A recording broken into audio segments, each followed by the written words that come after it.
Boa noite para todos.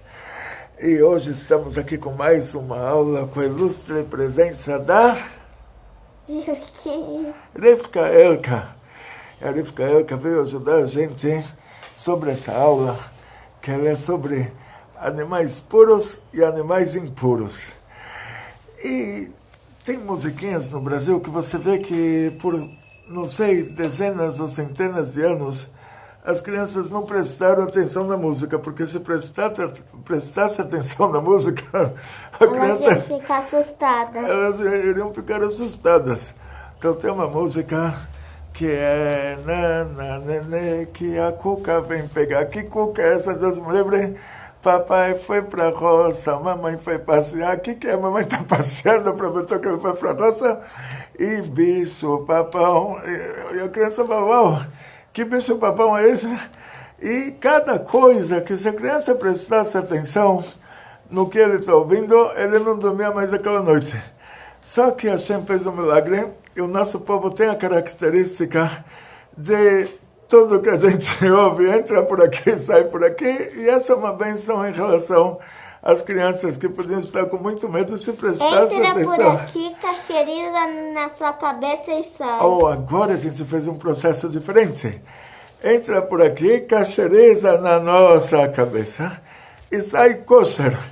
E aí nós mudamos o conteúdo da música. Assim, vamos lá, você canta comigo? Na nenê, que Mashiach vai chegar. Papai foi pro coelho, mamãe foi trabalhar. Cozinhar. Foi cozinhar. Bicho kasher tem que ruminar.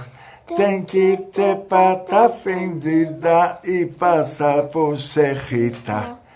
Na hora que você explica para sua criança que o bicho kasher ele passou pela serrita, ele não está mais vivo, a criança dorme tranquilo. Ele fala, graças a Deus que era um bicho kasher, foi feito com ele uma serrita, ele não vai vir no meio da noite e dar uma chacoalhadinha. E realmente, fora a serrita, que é o principal, não adianta o animal ser kasher. Tem que ter pata fendida. O animal, para ser o animal puro, que a Torá considera animais puros, ele tem que ter pata fendida e ruminar. Ele tem que ruminar e ter pata fendida. Então você vai para a África, você está com muita fome e você encontra uma girafa. Ela rumina e ela tem pata fendida.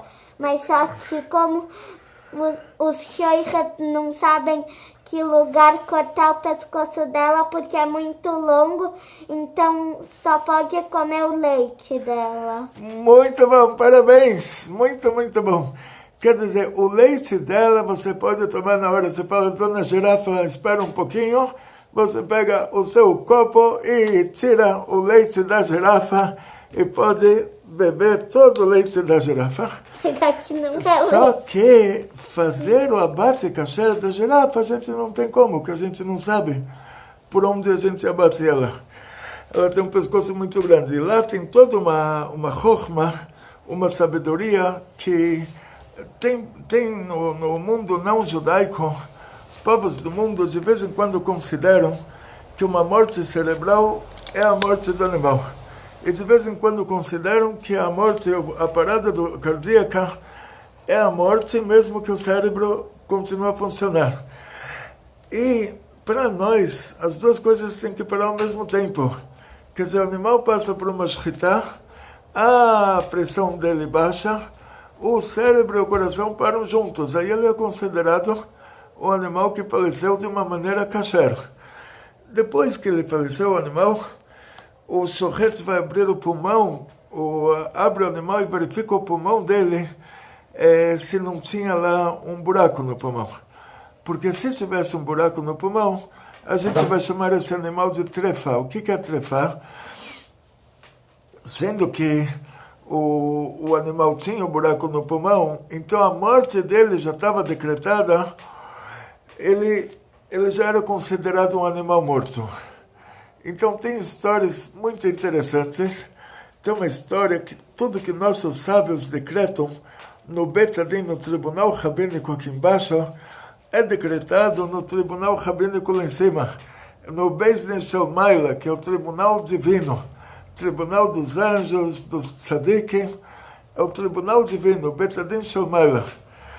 E nossos sábios aqui embaixo decretaram muitas leis relativas à Shechita, a Abat Kasher.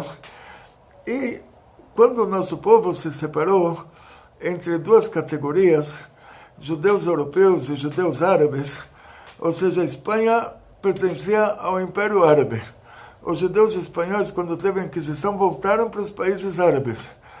A Europa chegava até a Constantinopla, Império Bizântico. A Turquia, na época que o nosso povo estava dividido em duas categorias, a Turquia era Europa. E a característica era assim, um país que era originalmente um país europeu, depois eles mudaram a mitologia para o cristianismo, continuaram a mesma religião, mas com uma bela de uma maquiada, e que não era como a Espanha, que era um país que virou muçulmano, e depois os cristãos conquistaram, mas um país como a Turquia, Império Bizântico, aquilo era considerado para nós Europa. Os rabinos da Europa, o Remor, que ele se chamava Rav Moshe Isserlich, ele morava em Cracóvia, na Polônia, Polônia que ele tem para Estados Unidos. Não é a Polônia de hoje. Polônia naquele tempo era Estados Unidos, os russos moravam nas árvores, quer dizer, a única cidade na Rússia era Kiev. Tem uma história inteira sobre a Polônia antiga. E o Bet Yosef, que ele saiu da Espanha e mudou para Tzfat, os dois juntos, eles escreveram as opiniões deles. O Bet Yosef escreveu o Shulchan Aruch, esse Shulchan Aruch chegou ao Remor, que acrescentou como os europeus costumam em relação ao Shulchan Aruch, e mesmo que isso foi muito virtual, como a gente está hoje, todas as aulas são por aplicativos, então lá a gente pode dizer que o Bet Yosef escreveu o Shulchan Aruch e um navio levou até o Remor, e aí o Remor escreveu a parte dele. Quer dizer, parecia muito com a nossa situação de estudos hoje, né? Que a gente não tem como ir de um lugar para o outro, mas se Deus quiser, isso vai passar rápido. Então, tem coisas que para o Bet Yosef é uma trefá. Tem uma doença respiratória que para o Bet Yosef, tem uma doença respiratória que para o Bet Yosef não é trefá, não vai causar a morte da vaca. E essa mesma doença respiratória, para o Remor, ela causa a morte da vaca. E uma vez um judeu na Rússia, ele foi para o médico, e o médico diagnosticou ele com aquela doença respiratória. E o médico falou para ele, olha, você morre em 1 mês. Então vai para o cartório, já acerta o testamento para as crianças não se pegarem entre eles durante anos e anos. Já decide o que você vai dar para cada um, porque daqui a 1 mês você já não está mais vivo. A pessoa, no lugar de ir para o cartório, viajou rápido para o Rebbe Shalom Ber de Lubavitch, e ele explicou para o Rebbe a doença que ele tinha, e o Rebbe falou para ele, essa doença é para o Remor, que é o posseco dos judeus europeus, ela mata em 1 mês. Mas para o Bet Yosef, que é o posseco dos judeus árabes, o legislador dos judeus árabes, ela não mata. Então quer dizer que lá, se foi feito no país árabe, foi feita a shechita do boi, e foi aberto o pulmão do boi, eles viram aquele tipo de doença. E não me lembro agora exatamente a doença que era, quando eu li isso estava escrito, mas aí graças a Deus, coisa ruim, a gente não tem memória para coisa ruim, só para coisa boa. Me lembro que era uma doença, não me lembro o tipo da doença, mas que essa doença na Europa matava em 1 mês, em Israel não matava nunca. Então o Rebbe falou para ele, o que foi decretado no tribunal rabínico aqui embaixo, é decretado no tribunal divino lá em cima.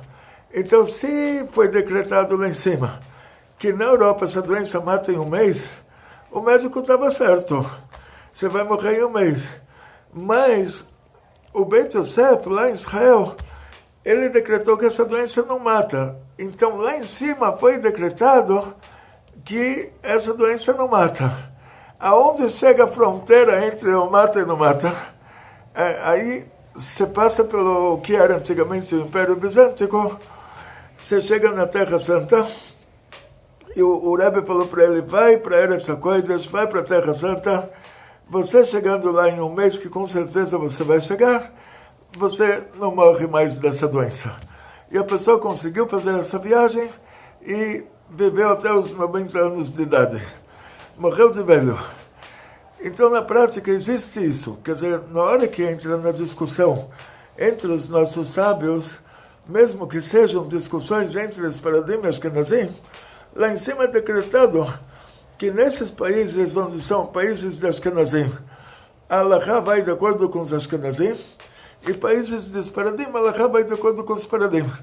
Mas não vamos entrar em todos os detalhes, vamos entrar nisso porque a Torá chama de animal puro e animal impuro, se ainda a gente vai precisar fazer a shchita, fazer o abate kasher, ainda a gente vai precisar tirar o sangue do animal, porque a gente não pode, pela Torá, comer sangue. Então vai ser colocado um sal grosso na carne que ele vai atrair o sangue, depois vai ser lavado. Tem todo um processo como tirar o sangue da carne. Então não é o suficiente o animal ser um animal puro. Para a gente poder comer um bife de um boi desses, a gente tem que fazer a shchita kasher e tirar o sangue ainda. Mas ele já é chamado de animal puro porque o leite dele já é puro. Quer dizer, você chegou no meio da floresta amazônica, você encontrou um animal que ele é ruminante, ele tem pata fendida, então você já pode tomar o leite dele, ele é um animal puro. Se você vai poder fazer a shchita dele, aí o shochet, a pessoa que faz o abate kasher, ele vai ter que ter aprendido com o professor dele como se faz o abate desse animal específico. Ou eles vão colocar esse animal no meio de outros animais. Se ele se cruza com outros animais e tem filho fértil, aí você sabe que ele pertence àquela espécie, ele é uma raça daquela espécie que ele se cruzou com ela.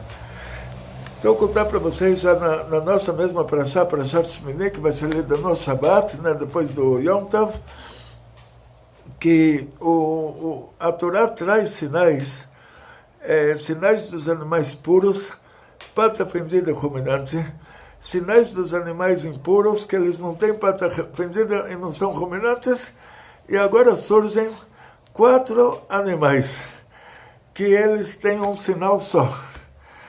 E, sendo que ninguém se importava com isso, ou seja, os judeus liam no texto original. Os cristãos, eles não importava para eles se uma coisa era kasher ou não era kasher. E eles traduziram errado. Ou seja, um desses animais está escrito hazer, ele é o porco. Essa tradução foi certa. O outro animal está escrito gamal, ele é o camelo, mas ele não é só o camelo. O camelo é uma raça dentro de uma espécie. Então, uma veterinária nos Emirados Árabes, ela fez um cruzamento de lhama, alpaca, viconha, camelo, dromedário. Cruzou tudo. Todos eles têm em comum que eles não têm pata fendida e eles ruminam. Então, eles têm um sinal só. E ela fez esse cruzamento e eles deram filho fértil. Então, quer dizer, o dromedário, o camelo, lhama, alpaca, viconha, tinha mais um lá, não me lembro desses cameloides dos Andes, que eles têm um sinal só, e eles são todos raças distantes da mesma espécie. É como se você encontrasse um cachorro pastor alemão, um cachorro piquenês e um lobo. Você vai falar na hora que olha o lobo, se parece com o pastor alemão. Você vai achar que eles são a mesma espécie. Mas pela Torá, como você determina uma espécie, você pega uma loba e um pastor alemão, que esse é o Não estou dizendo que as mulheres são bravas, né? Deus me livre. Mas vamos dizer não, o contrário. Então, pega um lobo e uma pastora alemã. Aí você vai falar, não, mas aí ela coloca ele na linha também. Mas pegou ou um lobo ou uma pastora alemã, ou uma loba e um pastor alemão, você coloca eles para serem marido e mulher, eles não vão ter filho fértil. É tipo o cavalo e a jumenta, que eles vão ter uma mula. A mula não é filho fértil. A mula não dá cria, não tem filhos depois. Então, tanto o lobo e a cadela, eles não vão ter filho nenhum, quanto todos esses híbridos estéreis, eles demonstram que eles pertencem a duas espécies diferentes. Agora, então, o porco, eles traduziram certo, o porco teve um acompanhamento histórico. O camelo teria que acrescentar lá camelo, dromedário, ilhama, alpaca, viconha, se tem mais um, depois vocês me falam, desses animais que eles não têm pata fendida, mas eles ruminam lá dos Andes. E quando chega no Shafan e Arnevet, então a gente tem o Hazir, o Gamal, o Shafan e Arnevet. Shafan e Arnevet, o padre na Europa não sabia o que era isso. E para que ele vai se dar o trabalho de transcrever o nome do animal que ele não conhece? Escreve Arnevet com letras em português, escreve Shafan com letras em português. Qual é o problema? Você nunca viu o bicho na sua vida. Então não tenta dar uma aí de Professor Doctor, mas no lugar disso, eles traduziram como coelho e lebre. Coelho e lebre, eles são o mesmo animal. O coelho e a lebre se cruzam entre si e têm filhos férteis. E o coelho e a lebre, se você chamar eles de ruminantes, tanto bicho por aí, que é igual, que tem as mesmas características, vai ter centenas, se não milhares. Não vai ser só aqueles 4 com um sinal só. E por outro lado, se você falar que o motivo que o coelho e a lebre, eles estão comendo tão rápido que ele acaba comendo o que ele faz, e a gente consideraria isso ruminar, o porco também come o que ele faz. Olha, um dia que você for para o zoológico, você vai ver o porco comendo, ele come uma coisa, ele faz outra, depois na hora que ele dá a volta, ele come o que ele fez. Exatamente como o coelho e a lebre. Quer dizer, e a Torá fala explicitamente que o porco não é ruminante. Então, o que está traduzido como coelho e lebre é um erro grave. Por que a gente chama de erro grave? Porque dizem nossos sábios que uma das provas que você pode usar para mostrar para as pessoas que a Torá é de Deus, você pode falar para alguém, olha, se Moisés Rabbeinu, Moisés, se ele escrevesse a Torá, o Moisés, ele não era um especialista em animais. Ele não estava na Indonésia, na ilha de Papua, na ilha de Bornéu, e na América Latina, e em Fernando de Noronha, e em todas assim, na floresta amazônica. Ele não conhecia nada. O que ele entendia de animais era o crocodilo que tinha lá no Nilo. O que ele viu durante a vida dele, ele estava no Cush, no Mitzrayim. Ele teve um limite. Ele não estava na Indonésia, não estava na América Central. E todos os animais que existem no mundo, eles foram criados no Iraque. Lá era o paraíso. A gente chama isso de Iraque, eu não sei amanhã o que vai ser. Então vocês desculpam, porque aquela região, hoje eu chamo de Iraque, amanhã pode ser Irã, depois pode ser Arábia Saudita, eles se pegam lá entre si. Mas vamos dizer, a região onde tem o rio Tigres e o rio Eufrates.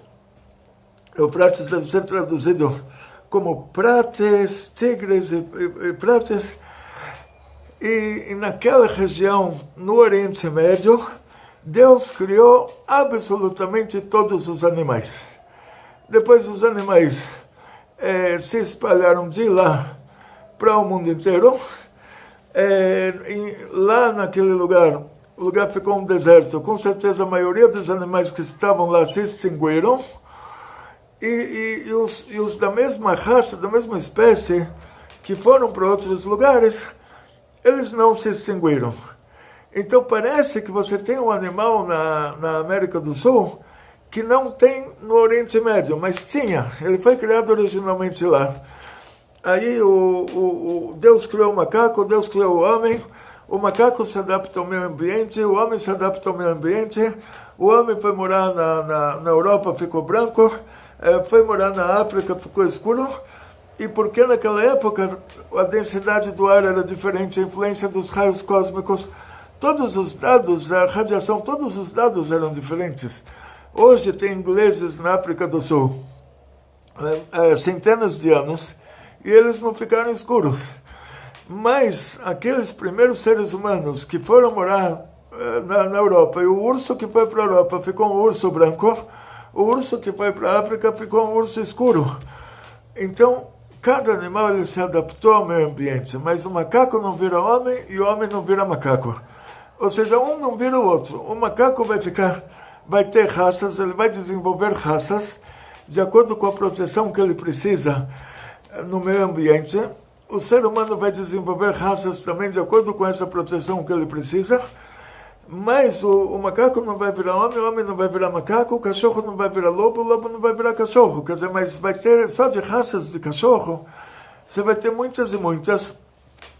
E a origem dessas raças é que eles foram morar em certos lugares. E de acordo com as condições climáticas, eles se adaptaram ao meio ambiente dessa maneira. Mas o cachorro não virou lobo, o lobo não virou cachorro, pela Torá não tem uma possibilidade de uma espécie animal. Não estamos falando sobre protozoários e mutação de doenças ou coisas assim. O morcego não vira homem, o homem não vira morcego. Agora, se o cara tomar uma sopa de morcego e lá tinha a mutação aí já não estou falando sobre animais. Agora, vamos chegar no que é importante. A Torá, a Guemará nos conta que Moshe Rabbeinu, ele não era muito experiente em, vamos chamar isso de zoologia. Ele não teria como saber que isso era 3.332 anos atrás que Deus deu a Torá para o nosso povo. Se Moshe Rabbeinu tivesse ele escrito a Torá, e ele escrito que tem 4 animais com um sinal só, ele não teria como saber que animais tem na América do Sul, que animais tem na ilha de Papua, na Indonésia, que animais tem na América do Norte e no meio do Oceano Pacífico. Ele não teria como saber isso. E na hora que ele assume que existem 4 animais com um sinal só, que é o porco, que ele tem pata fendida sim, mas ele não rumina, e o camelo, que aí você divide o camelo entre todos os camelídeos, que ele rumina, mas não tem pata fendida. E quando você chega no Shafan e na Arnevet, aí eles são 2 animais que também eles ruminam e não têm pata fendida. Os padres traduziram como coelho e lebre. E a Guemará está dizendo que, olha, essa é a prova que Moshe Rabbeinu não escreveu a Torá por si só, que Deus falou para ele, porque Deus tinha como saber quantos animais com um sinal só, quantas espécies de animais com um sinal só tem no mundo inteiro, e Moshe Rabbeinu não tinha como saber. Assim diz a Guemará. Então essa é a prova que a Torá foi dada por Deus para Moshe, Moshe só recebeu ela, escreveu ela. Aí chegam os padres, traduzem o Shafan e Arnevet como coelho e lebre. Aí você fala, olha, está vendo? Moshe Rabbeinu, de verdade que ele não sabia nada. Como coelho, como a lebre, você tem centenas de ratos e ratas e não sei, roedores e não sei, todas essas classificações. Se você analisar o que é um coelho, o que é uma lebre, fora isso que ele é o mesmo, são 2 raças do mesmo animal, ele tem muito mais do que os 2 para comparar. Então quer dizer que o Shafan e a Arnevet, eles são ou 2 raças extintas, tipo eles passaram por extinção, ou quando chegarem as 10 tribos, eles vão trazer o chapanzinho e a nevetinha deles também junto. Só que o problema principal é que os padres traduziram o chafan como coelho. Quando fizeram o primeiro dicionário de Israel, ele pegou as traduções da Bíblia e ele próprio falou que ele vai ter que traduzir chafan como coelho, porque todos os não-judeus traduziram assim, mas ele sabe que não é esse coelho que a gente conhece e deve ser um coelho da China. Naquela época, tudo que você queria falar que você nunca, absolutamente nunca vai encontrar esse animal, você falava que é um animal da China. Vai para a China, é mais fácil que você nunca mais volte de lá do que você volte com um coelho da China que tem essas características que a Torá está dizendo sobre o chafan, e ele não é arnevet. Ainda tem um problema, tem que ir 2 vezes para a China e encontrar 2 espécies diferentes. Então, de qualquer maneira, existem 4 espécies que elas têm um sinal só, não é coelho, não é lebre, isso só prejudica a nossa cultura.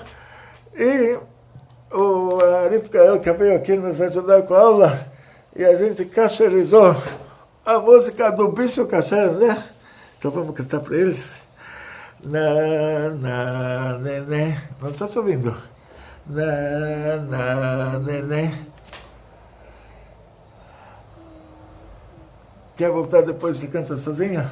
Tá bom. Você canta. Eu canto sozinho. Então, nós vamos pedir para o nosso músico em Porto Velho, para ele fazer as músicas da nossa instituição, né? Em Porto Velho, na Rondônia, a gente manda, a gente canta aqui, ele faz a música lá. E, voltando para o nosso assunto. Aí eles vão ter que postar, explicando, eu já pedi fotos, tudo. No Brasil? Tá vendo? No Brasil. Eles não divulgaram o suficiente. Agora você está vendo. Você está vendo? Não divulgaram o suficiente. E então, na prática, continuamos. Então, tem 4 animais com sinal só. Eles não são o coelho, não são a lebre. Isso que o dicionário de hebraico traduz como coelho, o chafan, e a arnevet, acho que como porquinho da Índia, isso é um erro. E o problema desse erro é que tem muitas espécies que não cruzam entre si, não têm filho fértil, que eles têm a mesma característica do que o coelho e a lebre e o porquinho da Índia. Então a tradução está errada, e o que isso causa para nós? Que quando a Gemara fala que Moshe Rabbeinu é essa prova que Deus deu para ele, a Torá, que você pode falar para uma pessoa que não é judeu, fala para ele, olha, a prova que Deus deu a Torá para Moshe, que ele não tinha como saber que são só 4 espécies com sinal só. E aí vem os padres e traduzem como coelho e lebre, e o dicionário de hebraico pega deles porque é obrigado a pegar deles, e a nossa cultura foi para o esgoto. Desculpa, eu estou sendo delicado, eu ia falar muito pior do que isso, mas esgoto é uma palavra delicada para quem pegou a tradução da Bíblia e colocou no dicionário de hebraico. É palavra delicada. E hoje as crianças lá em Israel, no jardinzinho, começam a cantar Ashafan, Nakatan, e vem um coelhinho pulando. Isso é uma esgota palavra delicada para isso. Quem fez isso colocou a nossa cultura numa situação muito pior do que essas. Não vamos falar sobre coisas ruins, que não é esse o motivo da nossa aula. Vamos falar sobre coisa boa. Falamos sobre a Rondônia, e na Rondônia tem muitos peixes. E aí eu vou precisar saber se lá tem um peixe-boi. Porque o que acontece na prática é que a Torá dá sinais de peixes kasher, peixes puros. Ainda não estamos falando de kasher e não kasher, estamos falando de pureza e impureza. Estamos falando de alma. Depois que se faz o abate do animal, aí pode ser que ele era um animal puro, que ele deixa de ser kasher. Mas vamos falar sobre os peixes. A Torá dá sinais que o peixe puro, ele é um peixe que ele tem escamas e barbatanas. O que é pela Torá um peixe?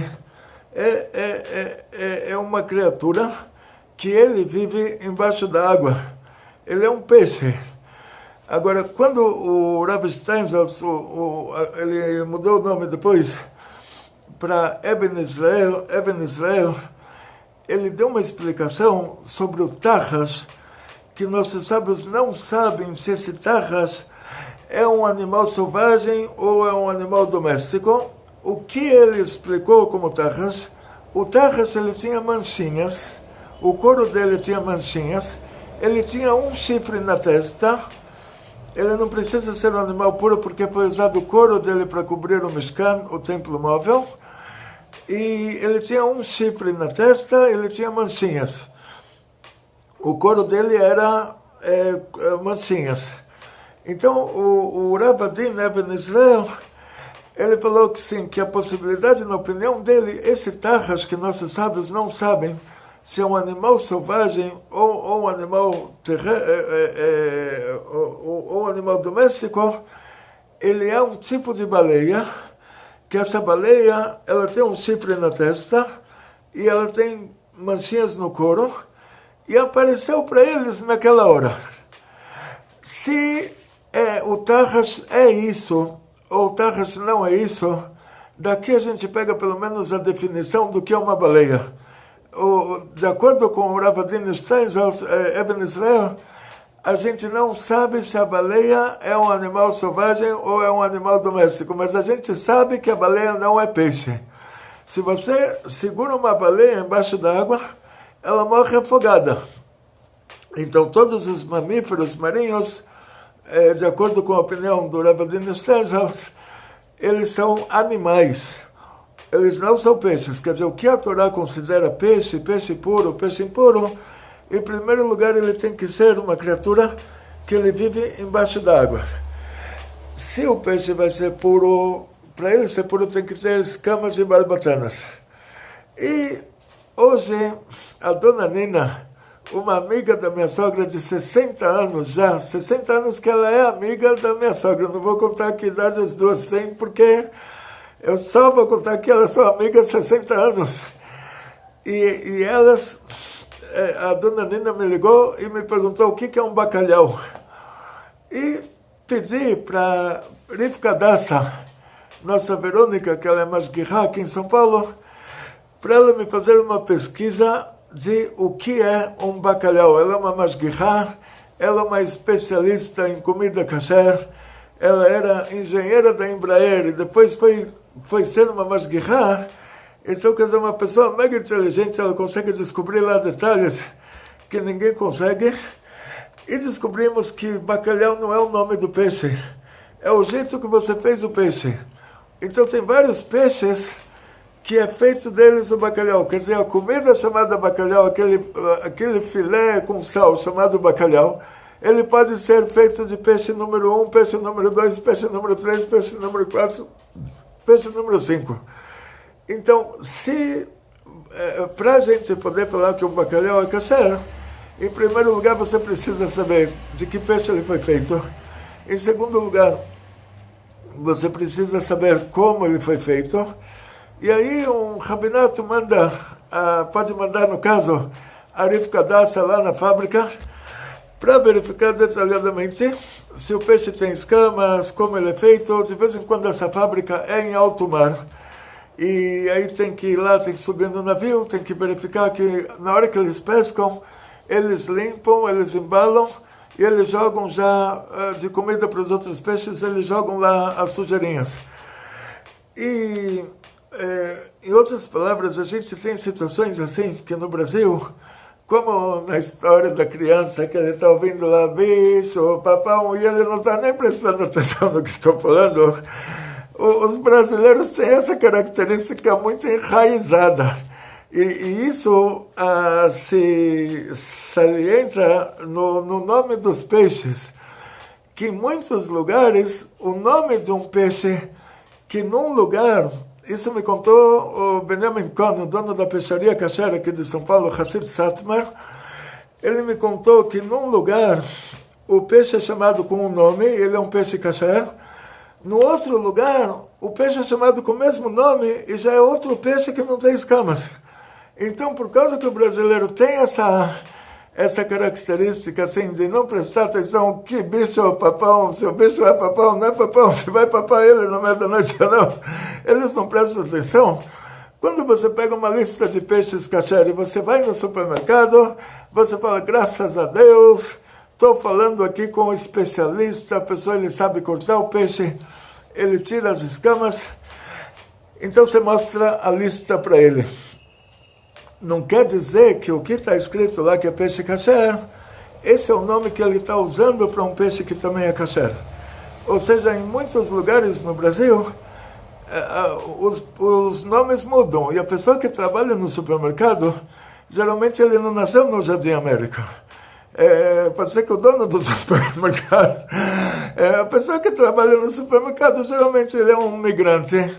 Ele veio começar a vida aqui em São Paulo, depois ele consegue um emprego melhor. Então, enquanto ele está trabalhando no supermercado, você pergunta para ele o nome do peixe, ele vai te falar que, olha, você está aqui, esse peixe, lá no Ceará, é esse aqui que tem esse nome.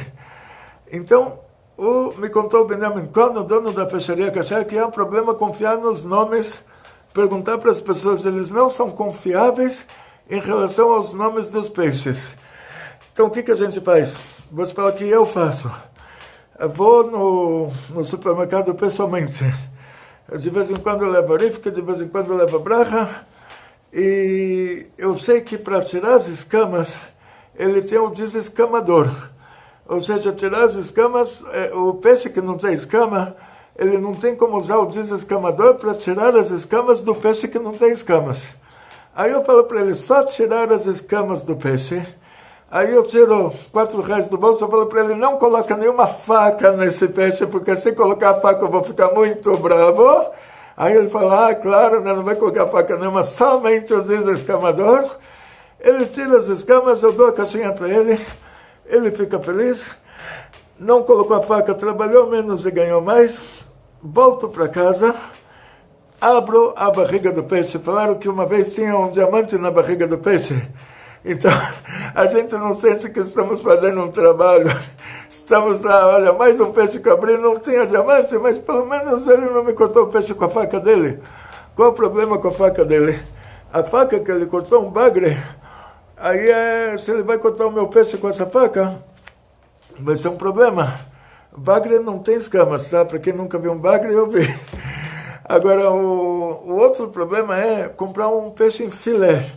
Tem que estar na lista de peixe kasher. Essa lista eu acho que não inclui para Pesach, não sei. Pesach é só mais 2 dias, vocês aguentam? Uma vez nós estávamos em Sorocaba. Sorocaba, agradecemos a Line Life por nos ter convidado para Sorocaba. Fizemos Leila Seder em Sorocaba. E de última hora esquecemos o peixe em São Paulo. Liguei para o Rabino Dan Ashkenazi, super especialista na época. Ele subia no navio e ele via lá os peixes e colocava o selinho. Um grande especialista, não sei se hoje ele está fazendo isso ainda, mas na época ele fazia muito disso. Perguntei para ele, estou em Sorocaba, o que eu faço agora? Ele falou assim, vai no mercado, compra um tambaqui, você recorta 1 centímetro da onde a fábrica lá em Goiás passou uma serra e tirou as entranhas do peixe. Aonde eles passaram essa serra, você recorta lá 1 milímetro e você só tira e joga fora o lugar onde eles passaram a serra e o resto tá kasher. Aí eu até tirei as escamas em Sorocaba mesmo, quer dizer, não deixei a pessoa do supermercado nem tirar as escamas, estava num pânico tão grande, graças a Deus, hoje eu também não deixaria por causa que Pesach a gente é mais mahmir. Pesach nós somos mais rigorosos, não deixaria hoje também por causa do Pesach. Foi o nosso peixe do Leila Seder. E então existe isso também. Se você recebe um peixe agora, esses peixes que são vendidos, que eles vêm de Goiás, eles são cerrados no meio. E a gente com certeza não acredita que eles só cerraram aquele tipo de peixe. Quer dizer, terminou aquele tipo, eles cerraram outro. Voltou aquele tipo de novo, cerraram aquele tipo de novo. Então você recorta 1 milímetro de todo o espaço onde foi cerrado e lava bem lavado, tira as escamas, você já pode cozinhar. Deu já o nosso horário, já ultrapassou, a gente não conseguiu terminar a aula. Rivki, despedidas. Até a Rivki já está, acho que já adormeceu por aí. E não adormeceu por aí. Vamos lá, vamos cantar para eles de novo a musiquinha, a gente se despede, tá? Agora a Rivki vai dormir. E ela tem uma musiquinha para ensinar vocês. Nene, que Mashiach vai chegar. Papai foi pro Koilel. Koilel é o lugar onde se estuda a Torá. Mamãe foi cozinhar. Bicho kasher tem que ruminar. Tem que ter pata fendida e passar por serritar. E se vocês têm alguma música que vocês cacherizaram, manda pra gente ou manda já direto para Rondônia. Eu vou postar aqui embaixo o site do Yeshayahu, que é um grande amigo nosso, que ele tem uma orquestra lá, e ele já vai fazer a música. Agora, um detalhe. Pessoa que trabalha com música pode trabalhar no Spratomer, quer dizer, não tem que dar me livre perder emprego. Mas por causa que essas músicas vão sair para o nosso site, vamos fazer elas depois do Shavuot. Mas vocês podem ir mandando as músicas. Depois do Shavuot ele faz tudo. Então eu desejo a todos vocês uma continuação de Pesach Kasher e Sameach, muito sucesso, muita saúde, muito dinheiro, muitas felicidades. Modim Besimcha. Amanhã à noite começam os últimos 2 dias do Yom Tov para quem está nos ouvindo esse ano. Sempre olha a data do vídeo que você está vendo para não pegar uma data errada e não fazer a festa na data errada. E temos que continuar essa aula. Amanhã talvez a gente continue um pouco. Temos tempo na quinta-feira à noite, que já saiu o Yom Tov. A gente vai continuar falando sobre Kashrut.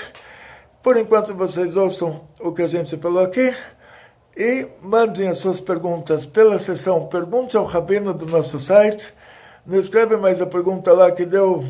Eu não quero falar a palavra galinheiro, que eu sou delicado, né? Não é? Mas deu confusão. Que um coloca, o outro responde. Esse que responde, eu não sei quem é, e não aparece nem a cara dele lá, aparece a cara do animal, e animal impuro ainda, né? Eu não sei quem é quem lá. Não posso confiar, não sei o que ele está falando, onde ele aprendeu, de onde ele é. Eu quero que ele seja, não sei, um grande rabino que está aí com um perfil só para participar do nosso grupo, está com um perfil assim que parece que ele é uma pessoa que não sabe nada, mas... Então me manda direto, pelo Pergunte ao Rabino do nosso site, me manda todas as perguntas e cada vez que algumas pessoas perguntarem a mesma coisa, a gente faz uma aula de vídeo. Atzluch, gesinnt panus enaches, e de enaches von der ganzen Mischpoche, e kol tu verber beatzlacha.